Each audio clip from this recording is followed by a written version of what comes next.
Not flawless, not perfect. They are the top 25 that actually makes sense. Welcome into the Voice of College Football following a Week 8.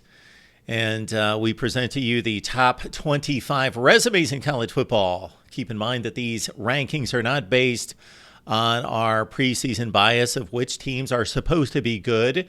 It is not a predictor of a season finish, a conclusion to the season, or what two teams would win a matchup, a theoretical matchup. They are based on the top 25 resumes. So the wins and the losses matter most importantly. And then it's, of course, the schedule.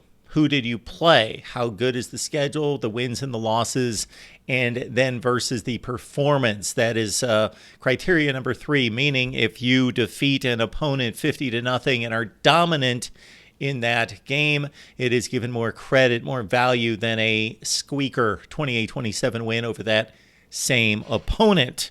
We will run down some teams that are heavily under consideration, including Maryland and Kentucky. We've also got Kansas and Miami, Fresno State, James Madison. Some other teams that are close to the top 25 include Rutgers, Wisconsin, Toledo, UNLV, Oklahoma State, Florida, James Madison, and a few others. Now we get to the top 25 that actually makes sense. Tulane's at 25. At number 24, UCLA, Tennessee at 23, Iowa 22, USC at number 21.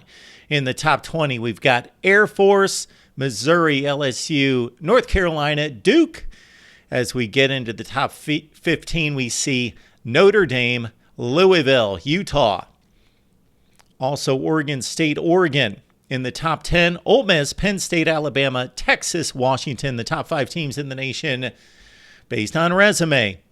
Oklahoma, Georgia, Michigan, Florida State, and number 1 in all the land based on their wins and losses and performance, Ohio State. Your comments down below of the top 25 that actually makes sense right here at the Voice of College Football.